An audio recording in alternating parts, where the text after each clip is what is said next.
Good afternoon, ladies and gentlemen. It's another episode of Straight from the Block, only on 92.6 WKPP, The Spot. I'm your host, Plano. Got a special guest with us today, the one and only. I'll do his introductions and then my co-host could chime in.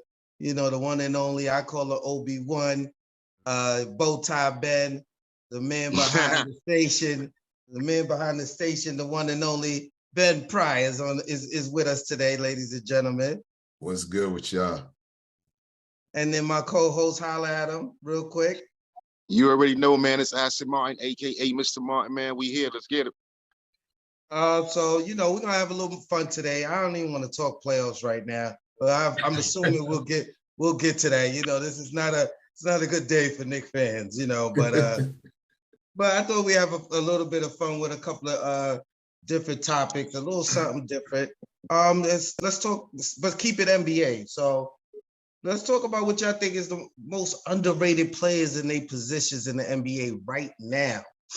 I had to think about this hard because some players may be considered underrated, but finally getting their recognition. So I said, I'm gonna go with some players that I don't think nobody's really gonna talk about. But I'm gonna let you lead into this one, Kay, because I know you got somebody I either had in my head or somebody I didn't. I know you got somebody. Say that again. I know you got somebody that's underrated in the league right now in their position that I probably don't got. So I'm gonna let you go first. Plano, can you hear me? Yeah, I can hear you. You was breaking up. Yeah, my service is kind of taking some time to, adjust. Oh, okay. So since your service is messing up, let's let the guest go first. Ben, let's see. As a Laker fan, I'm pretty sure you've been paying attention to the league. Yeah. Let's see. Let's go point guard. Underrated as a point guard. You know what I'm gonna say?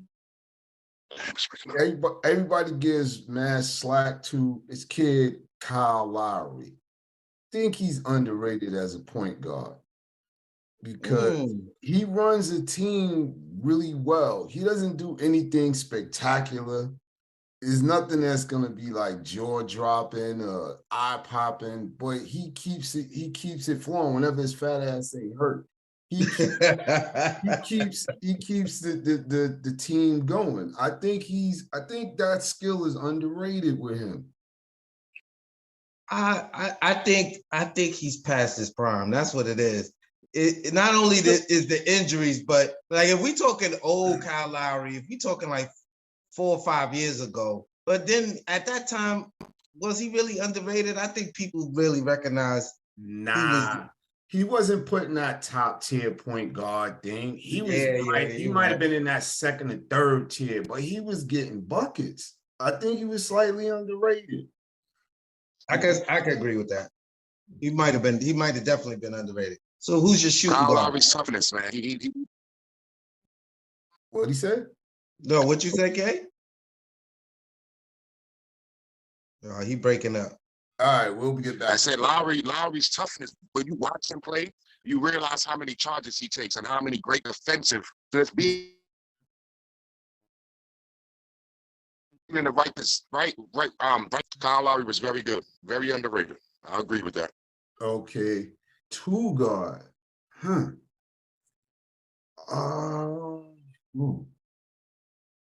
Damn, I can't really. Well, you know who I think, even though he got some recognition, but he was clutch. The kid, he was with Portland. Now he's with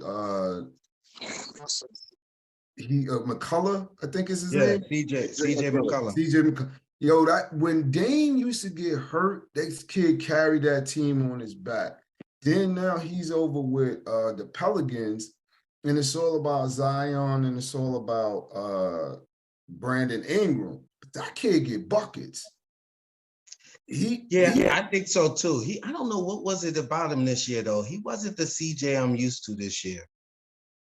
I don't know either, but because they got a position. I'm sorry. They got CJ playing the point guard for them, and we all know that CJ is better off the ball. Okay. I didn't know. I didn't realize that. Good. I didn't realize that. I didn't Now, realize that's why he hasn't been like he, really doing what he do because he's involved in too much playmaking and running the show. yeah, he's a floor general. I don't watch the Pelicans games, so I don't know. You know, I don't see them that often, so I didn't know he was doing that. All right, so let's try the small forward. Who you got for small forward? Jeremy Grant, all day. That was my pick. Jeremy Grant, all day. He's super underrated because he could play ball. He could play defense. He can give you 20 any night, and he rebounds. Like that kid, he's good. Now he's another one that keep getting hurt, but he's good. For the people that don't know, Jeremy Grant averages 20 points, four rebounds, and 2 assists a game. But he also averages pretty much a block and a steal. He's at 0.8 in both of those. So he does it all on the floor. And he could put up buckets. He averaged 20, but he could give you 30. And then the next day give you 15 and still impact the game. He's an impact player. So yeah, Jeremy Grant was gonna be my guy. So go ahead. What you think? What you think about power forward? Power forward, see, that's hard because right now with this stretch forward, these dudes, you don't know, they supposed to be centers, but they're playing power forward. So that one is kind of hard, man. I don't know, power forward. I don't know, man. I'm gonna say that the kid from Atlanta, John Collins.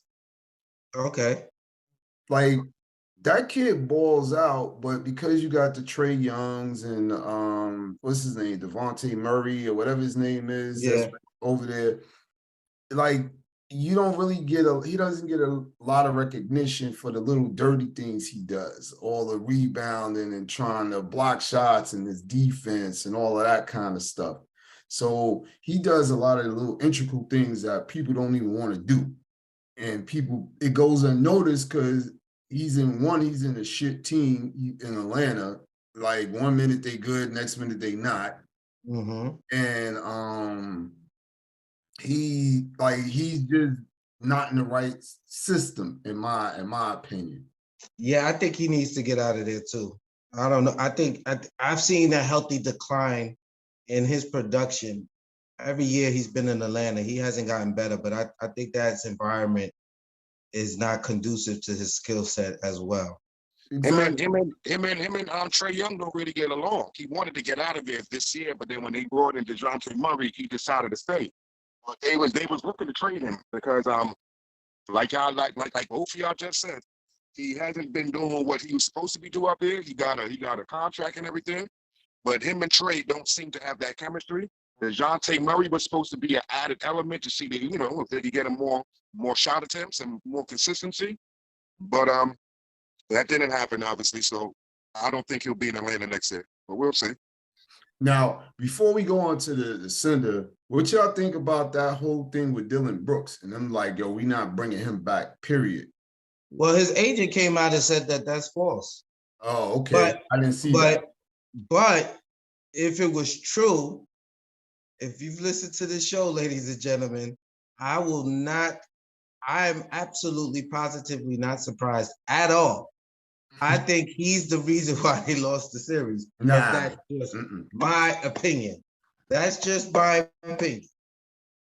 Nah, I think he's a scapegoat because Baines played maybe 2 good games. Jared Jackson was pretty much not there. Ja was doing Ja, but it wasn't impactful Ja. It was a whole collective team effort of failure. So I can't put it all on Dylan Brooks. He talked the most and he got the most because he got a D LeBron. And, he said his little comment about LeBron being old. you know, quite disrespectful, like us old dudes won't bust your ass. But, you know, I get it. You need a scapegoat, and he's the easy, low-hanging fruit. He ain't even low-hanging fruit. He on the ground. He the one that fell and is rotten. He made himself the scapegoat. And let me tell you why. First of all, Desmond Bane, and I think Kay could attest to this, I believe he was the most consistent player in that series for Memphis. After game 2. I said the most consistent. I didn't say he didn't have a bad game. I just said no. I'm saying after game 2, he was the most consistent after game 2. Well, they did. What game did they win? Didn't they win the first game? One of the first 2 games. Well, they won the second. And that was without Ja, and Desmond Bane was one of their leading scorers. Desmond Bane that did work. It was the other kid, the little light-skinned one, the point guard. He was the one that was cooking. I'm gonna look up the stats, but I will say this: you don't poke. If the bear was gonna be dead, you don't poke it. If it was dying, you don't poke it. And he poked it, and the minute he poked that bear, first of all, I told him when the series started, and Kay could attest to this. I said this was the worst matchup Memphis could have ever asked for, because after the bullshit that happened with LeBron, for LeBron to be meeting them in the playoffs, they was gonna make sure they got bumped. LeBron was gonna make sure that they got bumped, because all that chirping and shit you did regular season, all that talking shit you did, yeah. Now this is when it counts. I'm gonna make sure your ass is going home, and that's exactly what they did. So I think Dillon Brooks lit the fire he shouldn't have lit, and that's why he made himself the scapegoat. He should have just shut up and played ball, whether he had the tough assignment or not, whether he was hype or not, whether. Shut the fuck up and play ball. And it didn't work. How the chick said, shut up and dribble? Here's my opinion. Here's my opinion on the whole Dillon Brooks thing, D. I feel like it ain't have nothing.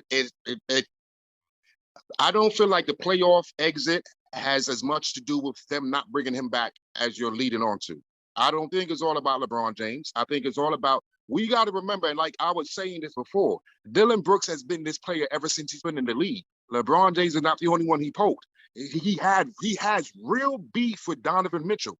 Donovan Mitchell, after that last game they played this season, Donovan Mitchell in the press conference went at him hard, talking straight up, this nigga ain't shit, he can't guard me, always bust his ass, he be bitching, he be fouling, he be grabbing me. It's like Dillon Brooks is that type of player that gets under people's skin. He's always in your face. He wants this and that, but then he's a bum on the offensive end. And I feel like that's what Memphis got tired of. And they got, you see, when Darnay was saying, the Memphis Grizzlies do too much talking. The Memphis Grizzlies are acting like they this. The Memphis Grizzlies are have a fake persona. I kept on telling you, it's not the organization and it's not the whole team. Dillon Brooks is the mouth of the team. Ja is a young kid, but Ja's not really talking crazy to people game in and game out. Ja's humble, you know what I'm saying? What happened off the court is off the court. I can't speak on that for Ja, but I could talk on what I see, how I see Ja carry himself on the court as far as talking shit to players. He don't give it up like that. That's only Dillon Brooks. The only player on the Memphis Grizzlies who was kind of dirty, who was in people's faces doing all of this was Dillon Brooks. And the organization is like, yo, bro, if you're going to do all of that, at least bring something to the offensive end. Or, not stop whoever you talking crap to. Yeah, if you look at Dillon Brooks' numbers, this was the worst year that he's had since he's been in the league. And we ain't got time for this right now, Brody. You can't be getting worse and worse and worse offensively, but your shit talking is going up. You know what I'm saying? Now you've given the organization a bad name and a bad reputation, like everybody's talking smack, like everybody's on that shit when you're the only guy. So if you're the only guy and all you're doing is talking, but you ain't really stopping nobody defensively and you ain't scoring, my nigga, we ain't bringing you back. Why are we gonna pay you? I kept on telling people, Zaire Williamson, not this year, the last season, not the season that just passed, the previous season, when Dillon Brooks was injured and that young kid, Zaire Williamson, was playing his starting 3 position, that's when Memphis has the best 5. When they got Ja, Bane, Zaire Williamson, Jaren Jackson, and Steven Adams, they was balling because they realized that Zaire is better than Dylan Brooks. He's better, and he don't do no talking. He's more athletic. Dylan Brooks doesn't have any athleticism whatsoever. Right. He's gonna knock down the wide open tray. You're not gonna leave him that many times open for the three. And then if you play with him, he'll drop it, hold, and crank it on you. Like, and he plays good, solid defense, good team defense. I kept on saying it this year. That's who the Memphis. That's one of the injuries, low key, that kind of hurt Memphis this year because Zaire wasn't there, so Dylan Brooks wouldn't have to play that many minutes. But there's Steven Adams. And Steven Adams. There's so many better players at the small forward position that could do everything Dylan was doing, keep their mouth shut, and score more in the NBA right now. Why are we gonna bring you back, bro? Fuck out of here. Yeah, so I just want to say this. I don't disagree with the fact that Dylan Brooks' persona has been what it is in the NBA since he's gotten the NBA, since he's been drafted, because he started with the Memphis Grizzlies, if I'm correct, right? My problem is that he was not the only one that started to talk shit. That was a team thing. And the only enforcer who didn't talk much on that team was freaking Steven Adams. Okay? Desmond Bain started to talk. Ja was chirping. These guys was following when you say talk, where do you talk to who? What do you mean? No. I'm just talking about talking shit. I'm just talking about talking shit on the court. Nobody did it as much as Dylan Brooks, but they all followed their lead. When you look at all the altercations, right, that they've had throughout the year, even if you go last year, but specifically this year, it wasn't just Dylan Brooks. Talk about the altercations. Name them. I can't name them right now. I'll go to it. But remember when we did? I'll give you one. We did an episode, right? I did an episode where I was showing, and I even put the clips up on the channel of all the different tough guy shit and altercation shits they got into. One of them, for example, was not Dylan Brooks when Ja got into it with the Pacers. That wasn't Dylan Brooks. That was John Romant, if you remember that. Another one was Desmond Bain. So what I'm saying is that even though this was Dylan Brooks' lane, it became a team persona, and everybody was getting into it and jumping in, and Steven Adams was right there as the enforcer, holding it down and making sure, like, nigga, you don't want no smoke, I'm gonna protect my players.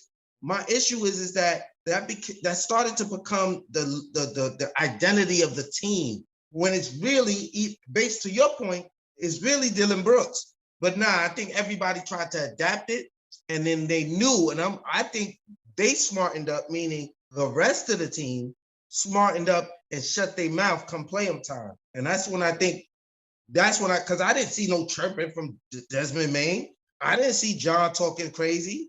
Who opened his mouth? It was Dylan Brooks, which is why your point is extremely valid. Like, bruh, all right, we know this is what you do, but now you're gonna have to produce. You didn't produce on the other side, on both ends, and now we out the series. So it's like, and you up for a contract? Yeah, I think we could do without you. That's why I agree. I think they're gonna bring him back, and I think they're gonna bring him back. But now, because he had a bad series, he got all this stuff going, they get him for a bargain basement price. Now, he had a bad season. Huh? He had a bad season. This whole season was trouble. He had a bad year. And now they get him at a cheap price because you played yourself out of a good contract.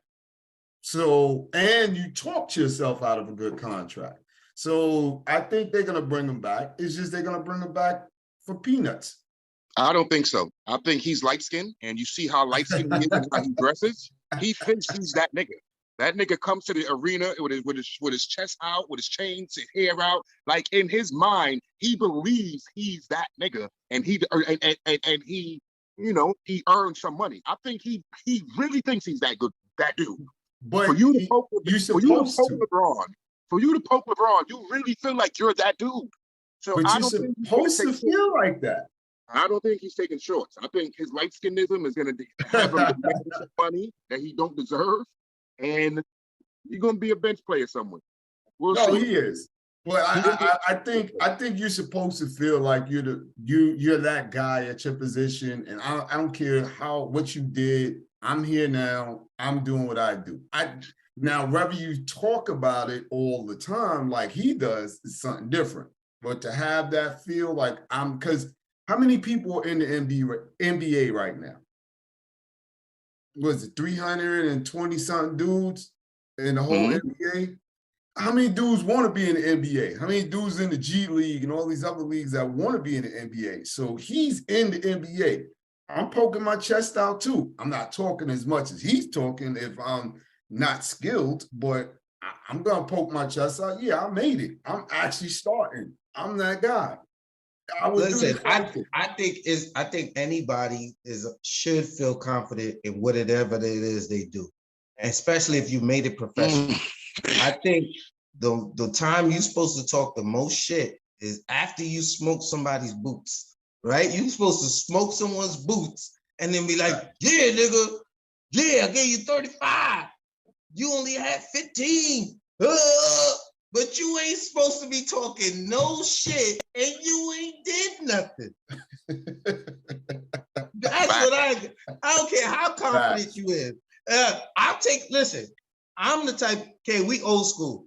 I'll take the defensive assignment. Me and Kay is the type of players we want to guard LeBron. Fuck that. I'll guard him, D. I got him. We're going to say that between each other. We're going to get, got him. Well, we ain't going to be talking to LeBron all crazy. We might look at him, yeah, after we got a block or we get a little steal, you know what I'm saying? Or we make a tough shot. We'll look at him like this ain't going to be easy.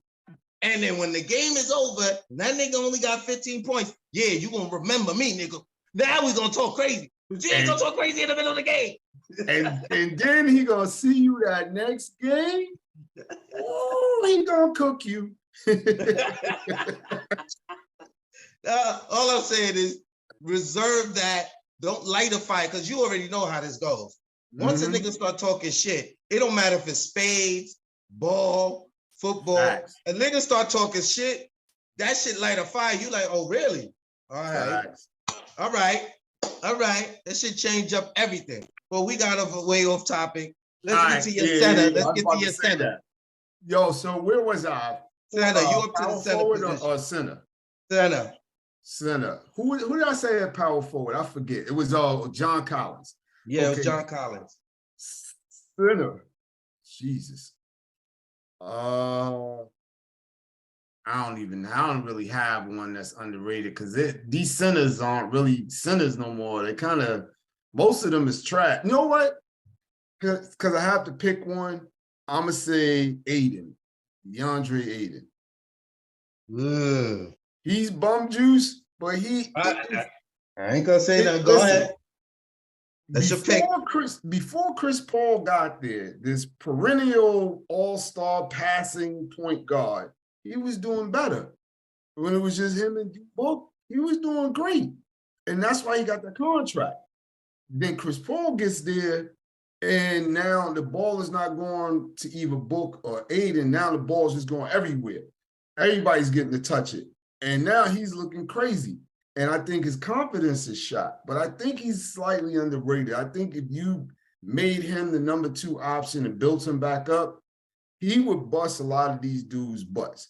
He ain't gonna stop. I actually agree with that. He ain't gonna stop, let's say, AD or Greek Freak, because those dudes is just different on skill-wise. But for the rest of them, he giving you fits, and he's gonna stop you. But, you know, guys like those two that I mentioned, or Kevin Durant or somebody, nah, you're not, you know, no one's stopping these guys regardless. But I think he's slightly underrated. I think once Chris Paul, he's sitting down, he's hurt, I think this next game, Ayton's gonna have a better game. I think I will say this. I was an advocate for Ayton. Even in fantasy basketball, I would draft him. The reality is this: when you go up against an MVP candidate like Joker, you start to look real bad. Real fast. So you start to look real bad. So right now, Ayton's looking like bum juice. But I've seen the flashes, good and bad. I think he has a high ceiling, but I don't know I don't think they're using him properly. I think he might shine better in a different environment.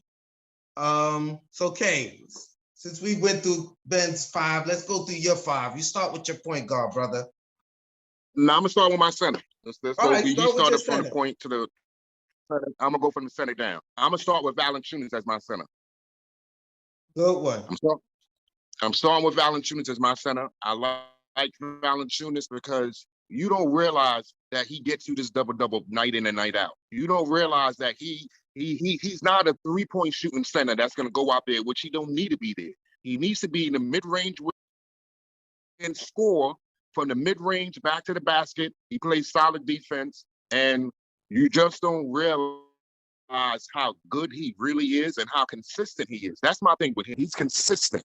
You know, he was struggled a little bit to play alongside Zion Williamson. But when Zion went down this year,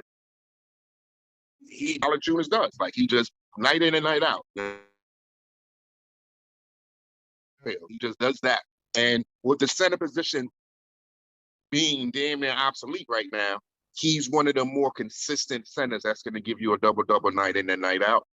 And you ain't going to hear about it. You know, you ain't going to hear, oh, we got to guard Valanciunas. Oh, Valanciunas did us dirty. And he could have 20 and 20. Like, you know what I'm saying?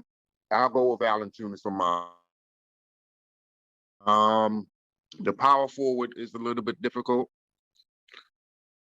But I'm going to go with, my man, Julius Randle.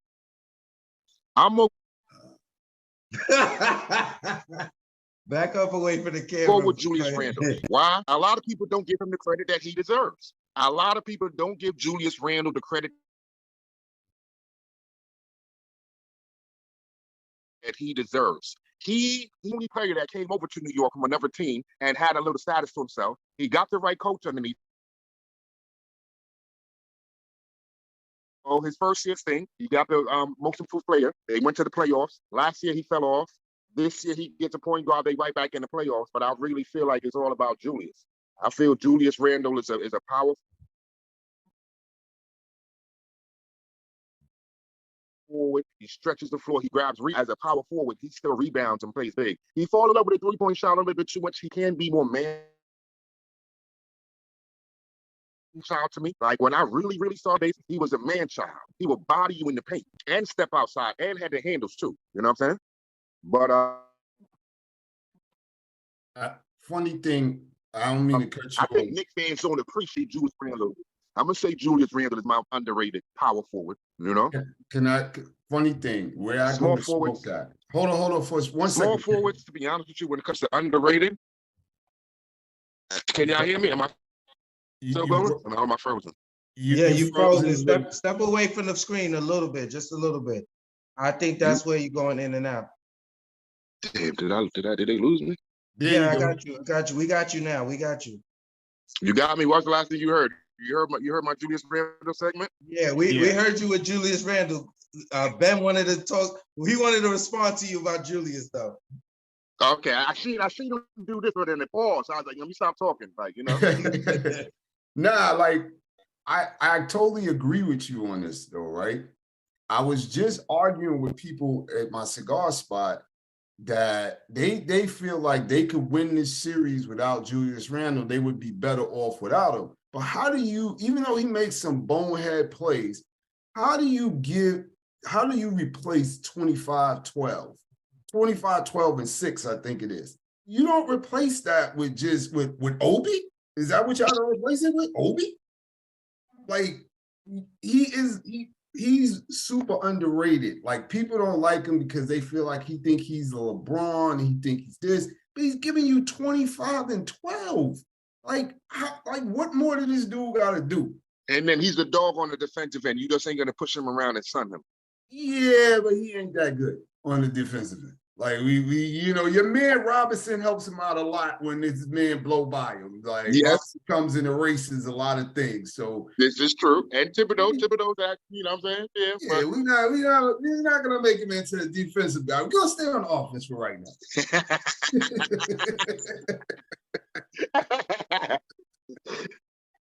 But I totally agree with you on that because I'm like, there's no way. I want a cigar because I'm like, yo, there's no way y'all win without Randall. Randall's hurt. What happens? They lose. I'm like, I told you, he come back, he give you 25, 12, 8, y'all win. I'm like, you need this guy. I don't care how much of a bonehead you think he is, you need him. Knicks they're not where they at without Julius Randle.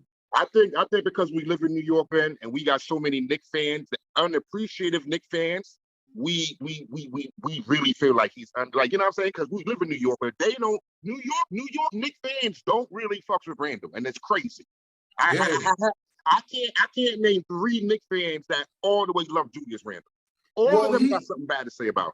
His shot selection is a little wanting, man. Like his shot selection be crazy. But he'll hit it. Like when he goes 6 for 7 and he got 40, y'all ain't mad. Listen, look. Watch this. Let me help you out, Kay, and let me help you out, Ben. As a Knicks fan, right? So I'm a Knicks fan. Okay. Let me tell you who Julius Randle is. Julius Randle is the Russell Westbrook of power forwards. Facts. Okay? All the talent in the world, can put up numbers, but does a lot of dumbass shit that a lot of times it's hard to deal with.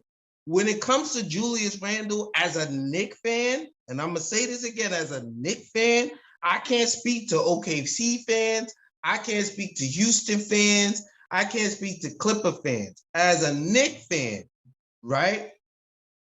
Julius Randle is what he is, and you got to live and die with him. The good and the horrible. And when it's horrible, it's horrible. Okay? Now, that stat line sounds crazy because it's not too many people, it's not too many power forwards putting up those numbers, right? That Julius puts up. But we also, like, for instance, for me, we all follow the NBA. We've seen the maturation of Julius Randle. We've seen him from the Lakers to New Orleans to the Knicks, right? And we know what he is or what he could be even at his best. And when you come to a team that ain't really doing well and you become like that #1 scorer and all of that, you know, you can shine. But I think the reason why you pointed it out, and it's great, the reason why Julius Randle has had this season and didn't regress more is because of Jalen Brunson. We all know that. That addition to Jalen Brunson changed the game for the Knicks and for Julius Randle. So I appreciate Julius Randle, but I also understand how much better he could be and what he does and doesn't do. He doesn't even play bully ball like he used to because, like you said, he fell in love with the 3. They call him Steph Fulius Randle. The nigga think he's Steph Curry of the power forwards. This nigga jacking, all right? And he's not even a high percentage 3-point shooter. He joined the 3-point contest, okay? Steph Fulius Randle. The nigga's out of control. And that's what is hard for Knicks fans to deal with, okay? Where did you get this name from, Steph Fulius? Yo, listen, I'm gonna send you the clips of where I got it from after this show. Sorry, but it will have you on the floor. Promise you, I'll have you on the floor. I didn't mean to interrupt you, but I had to say that. Go ahead, man. Go ahead. My small forward is Chris Middleton. I'm gonna say that one more again. My small forward is Chris Middleton.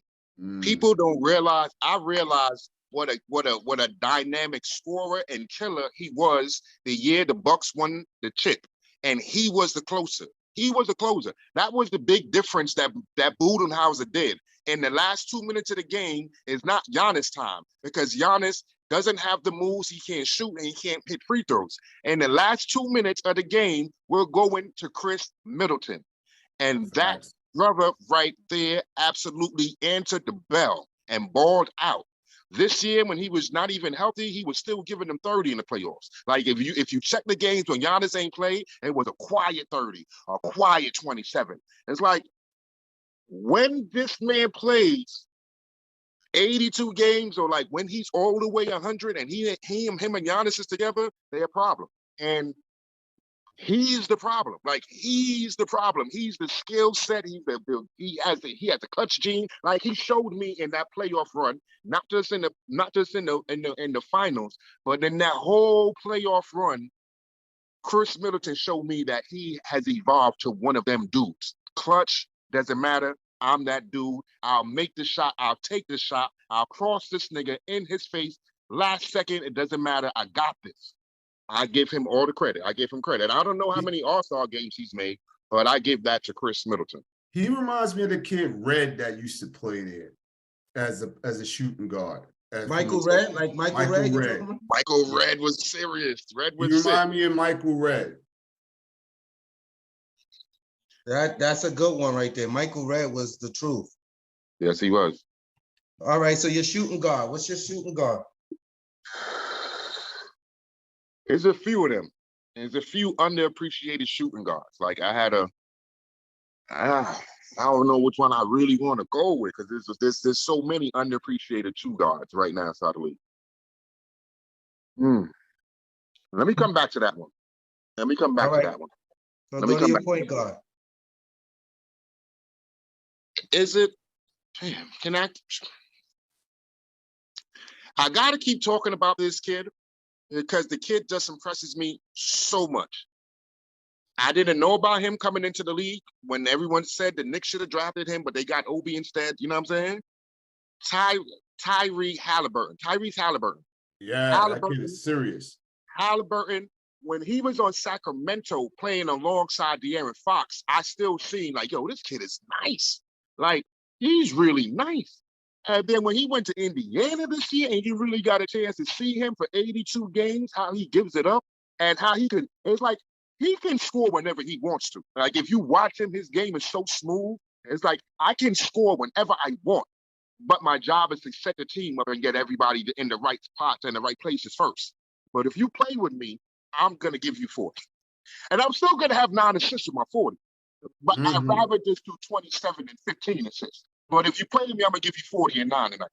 And to be so young and have that kind of control and that kind of just, it's like he got that veteran just chill. I got this. You know what I'm saying?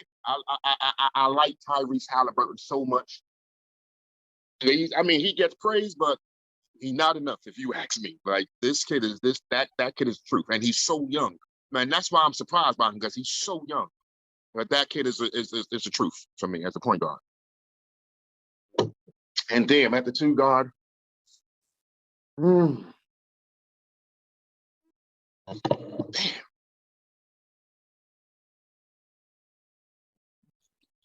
I can't wait to hear who you're gonna choose. Wow, you got a few? I don't even know. I want to say, but it's nah. I don't know. Come back to me on the 2 guard. Come back to me. All right, I'm gonna run through mine real quick. I'm gonna make sure I run through everyone's y'all didn't have. So I'm gonna start at the point guard first. My point guard underrated player is Fred VanVleet. 19 a game, 4 rebounds, 7 assists. He's a career 40% shooter from the field. Career. So not even 3 points, just from the field. 40% is really good. And he shot 39 this season. Very underrated. Doesn't demand the ball, just does what he's supposed to do. 7 assists. 7 assists is consistent. 19 to 20 points teetering. With all that talent in Toronto, he just does what he has to do day in and day out. I think he's very underrated. My shooting guard is gonna be Desmond Bane, 21, 5 and 4. 21, 5 and 4. I don't think he gets enough recognition. That team is all Ja, but I think he's the consistent engine to that team. He's very consistent, and we already know when Ja's down, that team runs really smooth and fluid. And it's guys like Desmond Bane that have no problem just going dumb, because a lot of times you don't pay. I always love players when you don't pay attention and you look up and they got 25. You like, this dude's got 25. It's like you just watched him hit a shot here and there, and you didn't even realize that he had 25. Because he consistently scoring. He's under the radar. I like him and I like his game. My small forward was Jeremy Grant, but because Jeremy Grant was chosen by Ben, I'm gonna go with my second choice. And this is, I feel like this is a good one. Another one of these guys that either, if they surround him with the right pieces, or if he goes to another team. I don't know what that team should be, but if he went to the right team, be good. Keldon Johnson from the San Antonio Spurs. Keldon Johnson is 25, 5, and 3. He shoots 45% from the field. Quiet. He's a quiet, easy 22. You can count on him every night to give you 22 to 25. And he's on that team with nobody else. Ain't nobody else on there really. But even when they had other players, he was quietly doing it. Once again, San Antonio Spurs knowing how to draft and finding a diamond in the rough. Power forward. I'm gonna go away from, because I was gonna pick Brandon Ingram because he plays the power forward since Zion went down. But I think BI is on everybody's radar at this point. So I'm not gonna go with BI. I'm gonna go with another one. I'm gonna go with PJ Washington. He's underrated. 15 points a game, 5 rebounds, 3 assists. Whenever certain players go down, he steps up. I like his game. I think he's still young. And I think he has a high ceiling. Now, my center is my favorite pick. It was going to be Valanciunas, but can't pick that. But I got two, and I'm going to just go with the first one because the first one is the best one. And that's Alperen Sengun at the center position. Oh, for the Houston Rockets. Houston Rockets. 14 points a game, 9 rebounds, 4 assists, 55% from the field. This dude is a beast on the low, and they don't be paying attention to this dude. White, scruffy looking, he be doing his thing. I don't care what nobody say. Yeah, Sengun, if you play fantasy basketball, Sengun is on your team, he was giving you numbers. Numbers. Because right? Remember they got rid of Christian Wood for him. That's facts. Exactly. But when they got rid of him, when they got rid of Christian Woods, we were all, I know I was like, huh? What? Yeah. Huh? But they knew what they had over there. Like, oh, we just gonna put him in the start. He's good to go. I don't know if people know about him, but he's an international player, and he's kind of like Luka because he's been playing pro. You muted. You know what I mean? So it's like when he came over here, rookie season got, this year he knows who you are now. He wasn't afraid. Yeah. My little honorable mention, I'll give a little honorable mention to my man. I don't know why he's such a favorite of mine, but an honorable mention at the center position to my man Zubac from the Clippers. Sure. I think Zubac is underrated. He get a quick 10-10 and shoots 63% from the field, but they don't give him enough burn. They don't let him rock out there. And that's why he only averages 10 points a game. That's just my opinion. I was mad when the Lakers let him go. He's an old school center. He don't shoot 3-pointers. Nobody don't respect those nowadays. Those guys those workhorses are underappreciated nowadays in this league. Oh, you can't shoot, you can't spread the floor, you can't step outside. Yeah. No, I know I can't. I pick things up and put them down in the paint though. Exactly. All day. Right there. Like that. Boom. Throw it, put it down. That's it. That's it, and that's all. So those are my picks. I don't know. You got your shoot guard? Did you figure out your shooting guard? Okay, go ahead. I don't have his numbers, but for what he did this season and the impact he made on his team this season, I got to go Jordan Clarkson. Everybody always seen Jordan Clarkson as a nut. Yes. Everybody saw him as that dude that came off the bench and he was just a flamethrower. But this season, he stepped up and he stepped into the starting rotation for Utah. And not only was he giving dudes 27 to 40 points, but he was also averaging like 6 to 7 assists. I didn't see the playmaker side of him. Like he matured a lot. He took his game to another level this season, and he was absolutely balling. If you realize once he went down at the end of the season, that's kind of when Utah was over with. Like everything that marketing was doing and all them guys was doing was nice. Well, once Jordan Clarkson ain't played like the last month of the season, it was quiet for them. I give Jordan Clarkson a lot of credit. Yeah, you want to hear the funny thing, man? A lot of these guys that we talking about have one thing in common. They all came from the Lakers. Oh my God. It's Quest would have threw up right now. He would have threw up on the screen. You know what that means, right? The Lakers, it also shows that there was a stat that said LeBron James drains the organization in 4 years because they had to get rid of all their young talent and all their future prospects to keep on giving him a championship team year in and year out. So any organization that LeBron's go to, you're not going to have a bunch of young players, or you know what I'm saying, like. No, yeah, he needs veteran presence. Huh? He needs veteran presence. He needs to feel like the GM, his general manager, is giving him the best chance to win a chip every single year. So that means if this young nigga ain't doing what we need him to do, get rid of him. Jordan Clarkson, Brandon Ingram, I don't care. If he ain't balling with me right now, if he's not making me a championship contender right now, ship him out of here. Give me some new players who's going to give me a better opportunity to win the ring this year. Yeah, that's LeBron mission every year. Listen, that's LeBron. I didn't want him on my squad when they was recruiting him. I didn't. I'm a Laker fan. I'm not a individual fan. So like to bring a LeBron, a guy of that caliber in, it's like almost like you're cheating. Like I get it. It's LeBron, so you want him. Everybody wants a LeBron, but I'm not a big fan of his like that. So it was just like, okay, here we go again.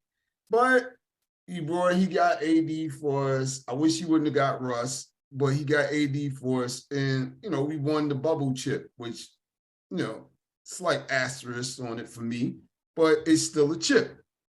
Did a Laker fan just put an asterisk on the bubble chip? I fucks with you, man. Yeah, I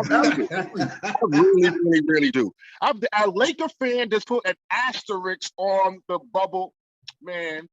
Here's the shit with the bubble, right? Here's the thing with the bubble. You can look at it twofold.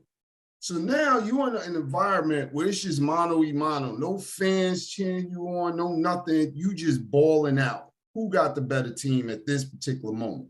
And that's what they gave you. Now on the flip side, when you got the fans in the stands, they energize you. So you could be down 20, your fans get behind you, next thing you know, you win by 10. So it took that element out of it. So it's twofold. It's like, so I got to give it an asterisk. I just can't say, all right, we won it, we got to count it, we won. Nah, I can't just do that. So with that being said, as a Laker fan, right? Mm-hmm. I know I don't have you for much longer, so I'm gonna give you the opportunity. No, I'm gonna rock. Go ahead, let's go. I'm gonna give you the opportunity to give us your most memorable Laker playoff moment, since you are a Laker fan. All right, the most memorable Laker playoff moment, unfortunately for me, was against us, not for us. And that was Michael Jordan's bullshit in the air. That is an iconic moment, and that was like the worst joint for us because he went on a tear after that and killed us. So that was the most memorable Laker moment for me. And the second one is the pass from Shaq. Was it Kobe to Shaq when he threw it down on the Portland Trailblazers? Mm-hmm. Oh my God, I almost kicked my TV jumping around when that happened, man. Because I thought we was going down, and here they came. I was like, that dunk said it all. I was like, yes. I will say this. There's not very often do you see a tandem that when they play well together, you could see them being totally unstoppable. And when Kobe and Shaq was on the same page, you couldn't stop them. That was one of the most unstoppable duo in NBA history. Seriously. remember. Here's what I remember, Ben. I'm gonna give you the opposite of that same game, that because I know if that's your most memorable, you remember a lot. I remember that because I was going for Portland that year. Scotty was on the team, Bonzi Wells, like they had a real deep team. They had a good team. And for me, I remember screaming at the referees saying the referees is fucking letting this happen. The referees, they was doing it was in LA, it was going crazy. Portland was up by like 15. The next thing you know, they went on like a 27 zip run and they was up by 10. It was real talk. Like, but a few years later, like 5, 6 years later, maybe not even that long ago, 5 or 6 years ago to right now, the same referee that was calling that game got fined. He got kicked out of the league because he did. In fact, I forgot his name. I think it was Scott Boras. I forgot the referee's name, but the referee that got kicked out the league for doing the shenanigans was calling that game too. Now, I'm not gonna say that we didn't get no favorable calls. I'd be lying if I said we didn't get no moment. It's like I remember it from my perspective. Like, damn, I was watching that shit. I seen that game. I was going for Portland, and I was screaming and throwing everything at the referees, like, "You motherfuckers, make a call!" And then it happened though, and repeat, it happened. It's history. You know what I'm saying? That's your moment. Go ahead. Gotta love it. Gotta love it. So, what's your most memorable moment, Kay? Wait, that was only 2. You said 3 for him. No, it's only 1. I just asked for a moment. It's only 1 moment. He just shared 2. Oh man, I can only pick 1. It gotta be your most favorable. If there's a 1 and 1A, go for it. But that was a 1 and 1A for me. It has to be the gooseneck. If I have to pick one, it got to be the MJ, the final shot. It has to be that. There's nothing more iconic than that. It was the last shot as a Chicago Bull. It ended It ended. Man, I'm about to shed a tear right now to think about it. But the crossover, the fade, the push. Wait. The crossover and the push. Push. Don't forget the push. The crossover and the push. The crossover was so good it looked like a push. That's what it was. A push. It was a push. After all these years, you can't admit it was a push? Ben, I'll let you have your moment, and now let me have mine. I didn't say anything. All are welcome to your own opinions on the moment. But, fair enough. The gooseneck, after just stealing the ball from Karl Malone, doing it all, both ends. Like, I remember from him coming around and Karl Malone, give me that shit, nigga. Give me that ball, my nigga. And then came up here and said, this is my game. Hold that. If I had to pick another moment, I'm sorry. It's another moment. Well, it was Mike and Magic, but Magic was the commentator, and Mike was on the court busting Clyde Drexler's ass with them 6 3-point shots. And I remember that. This. Why it was so memorable? You see, people is like, oh, it's 6 3-pointers and a half. This was the NBA where teams shot 6 threes for the game. This is not today's NBA when niggas are shooting 73s. Like, and Michael Jordan wasn't a 3-point shooter like that. And he wasn't really, he could make them, but he wasn't that consistent. I don't know his numbers, but that wasn't his strong point. No, he wasn't that consistent. He was like 35% or something like that. To see Mike shoot threes at that high rate, like he shot 6 threes in the first half. That was crazy. They're not Steve Kerr. They're not Craig Hodges. They're on the same team with us. They over there. They the 3-point shooters. They have Mike doing that, and then look at Magic like, I don't know what's going on, but this nigga's talking shit. Like, I think if me knowing Mike and knowing that he was out there to embarrass Clyde Drexler because people was trying to say Clyde was on his level makes it even more. Like, my nigga, how dare you? How dare you think this man could walk in my shoes? I'm going to smoke him in front of everybody. Magic, I was telling you last night, I was going to bust this nigga ass, and now I'm lighting him up. Yeah, I don't know what's happening, but me and you spoke about this last night, Magic. That friendship between Jordan and Magic is saying like, yo, he told me he was going to do it. It was just like, man. Yeah. The crazy part is most people didn't even know, like, him, Magic, Jordan, Barkley were all out drinking and hanging out. And he was like, I'm gonna cook this fool because they told him he's better than me. I'm gonna cook him. Yes. And he said, yo, we was up until like 3 a.m, you know, talking and bullshit. And he came out and he did exactly what he said he was gonna do. 36 at the half. He had 36 and a half. The game been over.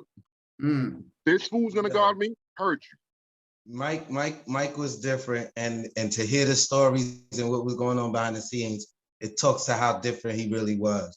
And the closest to different he ever was is Kobe, because when you hear what Kobe would do and his training and all of that, he ain't even hang out. He was the opposite, the polar opposite to Mike. He wasn't hanging out and doing none of that shit.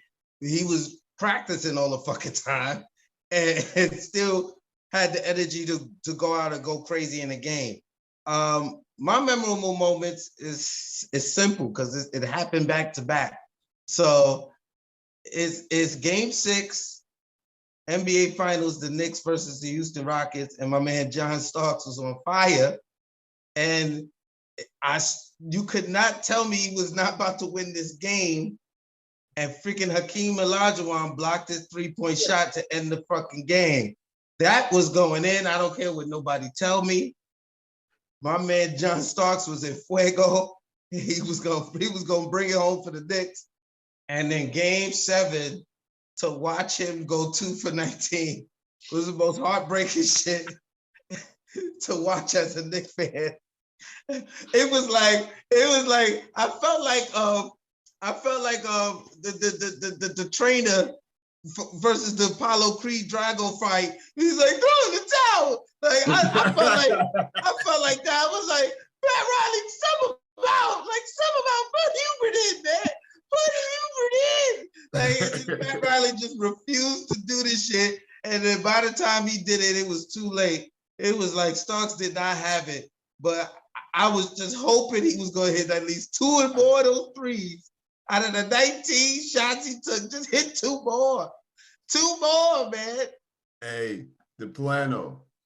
He comes in my cigar spot a lot. So he sits with us and he smokes with us. We talk Knicks shit, whatever. Do you know how hard it is for me not to ask him about that night? Like, bruh, why you ain't just stop shooting? Like, you could have passed. Huh? You go to the hole, right? Yeah. Like, why you ain't go to the hole? Why you ain't pass? Do something different. But I don't want to scare him off. He sits with us. He smokes with us. He chills, him and Othello Harrington. So I leave it be. But I'm going to ask that question now that he come a lot. Like, bro, what the fuck? Bro, I promise you, if I was ever there, I would have been like, what happened, bro? What happened? After you got his autograph right there, you were asking. Yeah. I'm gonna get my picture and my autograph first. Absolutely. And then I'm gonna make sure wait for him to get a cigar. He have a drink. I have a drink. Because I'm gonna have to need some liquid courage, because that's my man John Starks. I can't just go in there guns blazing. All right, I gotta get nice and comfortable. That's not how we operate in the end. You just come in guns blazing in the end. We don't care. I'm trying to be nice because he been frequenting, the spot a lot lately, so I didn't want to scare him off at first. But the next time he sit down with me, I gotta ask. Like, yo, bro. I remember asking Chris Webber that because he was at my man's wedding. And I was like, yo, bro, what in the hell made you call timeout? He's like, really? At the wedding? You gonna ask me, nigga, I need answers. You lost me. I need answers. Oh, man. But we're signing off on WKBP, the spot, real quick. We're gonna continue with the show, but we're signing off on WKBP, the spot. Until next episode, ladies and gentlemen. But yeah, I would ask the same question. I remember running into Anthony Mason on a boat ride, and my little ass, yo, Mason, why? I was intoxicated. That's a big ass nigga though. You know what I'm saying? So I was looking up at him, talking shit, and he just looked at me like, he didn't even answer me. He just kept it moving. Like really, little nigga. Like really, little nigga. Yo, I told you about the day I seen T.O. downtown, right? And me and T.O. almost got into it. Really? You know, T.O. yeah, I seen T.O. And to be honest with you, when you see T.O., he's not. He didn't seem as big as I thought he would seem. Like for me, T.O. looked like my brother Cancun, D. Right? You know Cancun, you know what I'm saying? Okay. T-shirt, he was standing there, and I had him a Giants hat. And he said some shit like, I own the Giants. And I was like, in New York, you will get beat up, my nigga. Don't play with us. Like, you know what I'm saying? Like, can't happen. Right, you know what I'm saying? And he smiled, and I smiled like, all right, remember where you at. You know what I'm saying? Yeah, like stop your bullshit. Giants hat. T.O., you would get fucked up out here. We would jump you, my nigga. You're not. Just because you be busting our ass. I mean, because you talking shit. and he had the numbers to prove it, though. He did go crazy on us every time he fucking played us when he was on field. He did. Yeah, it didn't matter where he played at. He killed us. So, Well, yeah. he's Terrell Owens. Who doesn't he kill? yeah, it's true. It's true. But Well, so final topic of the afternoon. I want to talk about baseball. It's baseball season. We NBA finals, but it is baseball season. So if Ben is not a baseball fan, I would think him being a New Yorker means he's a Yankee fan. Oh no. No? I'm a Met fan. Oh, okay. So this is even better. I'll give y'all the option of picking your team and your favorite players from those teams. 3 of your favorite players from your respective teams. Or if you're a baseball fan, give me your favorite 3 players, baseball history from the time you've been watching. Whichever one floats your boat. it's hard for me. It's hard for me. Derek Jeter, of course. Bernie Williams, of course. Hideki Matsui. Oh, a decade. Like Matsui. Like he was one of my guys, but so that means I'm leaving off Paul O'Neill. You know what I'm saying? That like there's so many other Yankees I want to put up there. Bernie Williams, Derek Jeter, Matsui. That's it. Let's go. Yeah. I'm not mad at that, and that's a nice little Yankee list.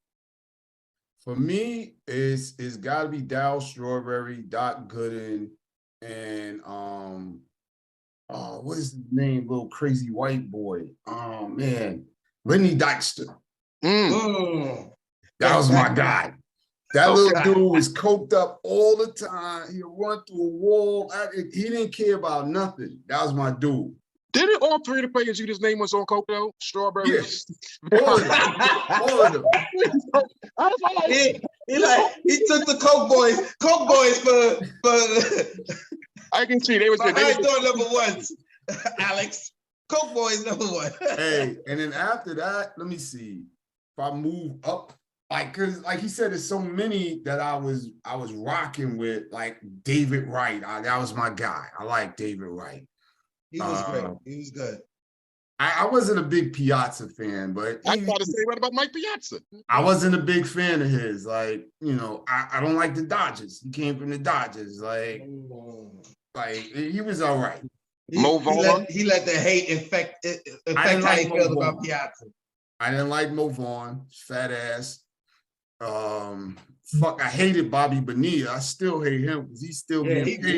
He raped Jar. Oh my God. No, he didn't rape us. His wife raped us because his wife was his agent manager. Oh, wow. She came up with that deal. And now they divorced. Fuck both of them. Smart woman. Yeah, well, they divorced now, so fuck both of them. Got you. Oh, David Cone, I liked him a lot too. Yeah, he played for both our squads. He played for both our squads. Ex-Yankee. Yeah. He played for both our squads. What's the pitcher name? What's the big pitcher with the fat dude with the always talking shit? The epitome of the Yankees. David Wells or no. Sebastian? No, the white dude, man. Old school. He pitched forever. He pitched for like with the big mustache? With the big bald head, white guy, heavy set. David Wells. David Wells. David Yeah, Wells. that's what I said. David Wells. David Wells. Yeah. He wasn't one of my favorites, but when you just said David Cohen and everything and play for both, I thought about David Wells. Like he's a Yankee, like, you know what I mean? You know what? Like CC Sebastian was the new David Wells. That's what CC remind me of. They both was the same type of pitchers. Heavy set, gave you the all, had the energy and the little grit to them, that little edge. Yeah. They wasn't getting no ground balls that came at them though. Them niggas was not shifty. They wasn't catching none of them ground balls coming back at the pitcher. Chill. All right, D, who you got? No, stop body shaming. Oh, I'll stick to the Yankees. I'll stick with the theme. Mine is very easy when it comes to Yankees. It's Don Mattingly, Don Mattingly, the original captain of the Yankees. That's what was my guy. Then Reggie Jackson, even though he only played like 5 years with the Yankees, but Reggie Jackson was my guy. And then of course I was gonna go Derek Jeter, but I'm gonna throw a curveball in here, and because Darryl Strawberry was mentioned as well. He played for both our teams. I love Darryl. Mm-hmm. As a player, just in Major League Sports, he would have been easily somebody I picked. Obviously, my two of my picks are lefties. I'm a left-handed guy, so I like lefties is my picks. But I'm gonna go away from a lefty for this one thing. My favorite pitcher to watch pitch, I don't know what I love so much about El Duque. That was my guy. El Duque. Because his knee was up here. His knee was up here. My man El Duque had his knee all the way up there. It was, you had that ball and the way he used to pitch. Oh, that was my guy. El Duque. Dodo Bing. That's one of my favorites. That ever was a Yankee. It was hard for me not to pick him. I was gonna go with all the hitters, but I said, let me throw one pitcher in there. Growing up, I idolized Rod Guidry, but El Duque, whenever I started pitching, I was trying to see if I could get that leg up there. I was trying to see if I could do that. And you got to be real athletic and flexible to do that. He was more flexible than some chicks I know. I was like, leg way up here. Jesus. Oh man, that was my man. That thing up for y'all. That was my man's 50 grand. It was a pleasure to watch that man pitch. I don't know why. It was so fun to watch him pitch. And he was nice. He was nice. Facts. Well, I want to leave it on this note. Predictions for your team, sir, Mr. Ben, our guest for today. What's the prediction for your team this year? Honestly speaking, man, I hope we go to the finals. Like I said, I wanted to see a Knicks-Lakers finals. I feel like we could beat Denver. I don't think we beat Phoenix. With Denver, we live in rent-free in their head. We done bust they butt so many times in the playoffs. I don't think they can beat us. So, like, they really want us to get blown out by Golden State so they can have a better chance, I think. Well, I think Denver's waiting for your ass. I think Denver want that payback. So they want it, but you know how you want something, but you ain't really sure you want that. Like, you're like, yeah, I'm gonna get my payback, but you remember, like, yo, that nigga whooped my ass, but I'm gonna get some this time. But he did whoop my ass. Like it's like I really want to get him back, but that's gonna always be there. So that first punch, you're like, oh yeah, I remember this. Yeah. And that's Denver. What about your baseball team? What you think the Mets gonna do? Man, I ain't watched them all season. I don't even care. Cause they the Mets. They be pissing me off. Like they be on a roll and then they just be on the roll going the other way. I ain't watching that one game this year. Like I don't even care right now. Oh man, that's crazy. Oh well. Predictions for the rest of the series, Kay? Anything you want to shine light on for the playoffs? I already got Golden State. I Yeah. ain't worried about that game that happened last Yeah, night. we already got it written down. Bets Yeah. are in place and all of that. So Yeah, I I'm gonna save my predictions or talks to early into the next week, maybe by Tuesday. There's gonna be a lot more games that's happened, a lot of twisted turns, ups and downs. You never know what might happen from day to day. Who played today? Philly played today, right? Yeah. Philly and Boston played today. So I don't know. I think Phoenix and Denver played today too, right? Mm-hmm. Yeah. So by the next time we all get together and have a show, it's about to be going down. Something dramatically is going to have to change. But this is another episode of Straight from the Block. I'm your host, Soplano. That's my co-host. Holla at him on the way out, and our special guest, Ben. Hey, man, thanks for having me. But hey, don't forget to let them know, man. You can now find 92.6 on the Odyssey app. So they're gonna start catching you guys on the Odyssey app, on the podcast and the music side. So we moving and shaking over here, man. We moving and shaking. I don't even know what Odyssey is, but that sounds You don't great. know the Odyssey app? I have no clue what it is. You listen to 94.7 and all of them? Yeah. All of these stations, it's just like iHeart, the iHeart radio app. It's the exact same thing, but it's Odyssey. Okay. See, I learn something new every day. You already know. You gotta click the link that I sent you, bro, so you can see what it is. Okay, that's what I'll do. That's exactly what I'll do. Ladies and gentlemen, you already know who it is, man. It's AKA Axel Martin, Mr. Martin, man. We out of here. Peace. Y'all have a good one. All right, fellas.